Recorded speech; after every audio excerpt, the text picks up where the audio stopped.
Hello everyone, it's Gaurav Dubey, a digital marketing consultant and trainer since 2013. As in the last video, I had discussed about like once your meta ads are approved, then after also it's again rejected. So I had explained something about that because one of my client from the abroad, he was asking continuously to me like I am running advertisement and my ads are getting approved, but again after sometimes it's rejected.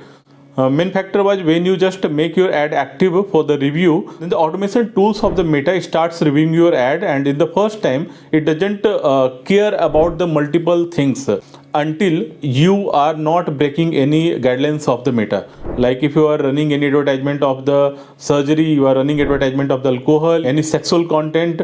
So when Meta finds these types of words or the creatives on your advertisement, then only suddenly it rejects your advertisement.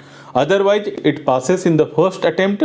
Like if your ad is reviewed by the automation tools, it passes in the first attempt. But this question comes in your mind, like when your ads are being rejected, if it's approved, then why it's again rejected? Then see what happens. Like if some users are reporting your ad, then Meta starts to review your campaign again, and if it finds like the report has been done due to any authentic reason, then it suddenly disapprove your advertisement or reject the ads.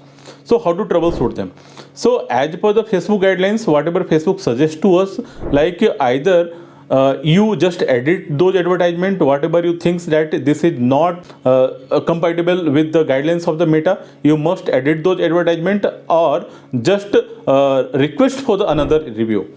I have seen in my career for many Meta advertisement, like without reviewing or without editing, you are submitting again request to Meta to review. Then what happens that it automatically suspend your accounts also. It has happened many times with me. Like for any advertisement, I had not edited anything and I submitted to Meta again to review it. Okay, so what happens that it checks one time, two time with the manual review, with the manual review system, but when you again and again submit for the review, then automatically it will suspend your ad account. You can do nothing that time. You have to just confirm like who you are, who is the advertiser. You have to submit many types of documents there, and at the end you may lose your account and you will not be able to run the Meta advertisement. So you have only two options to troubleshoot the rejected ad. Like you have to edit them, or if you are sure that there is nothing to worry in your advertisement which is against the Meta advertisement guidelines, then you just need to submit another review to the Meta. If that's fine and it was reported unauthentically, then Meta again makes your advertisement active. So let's connect in another video with some different topic. Thank you so much for watching this video.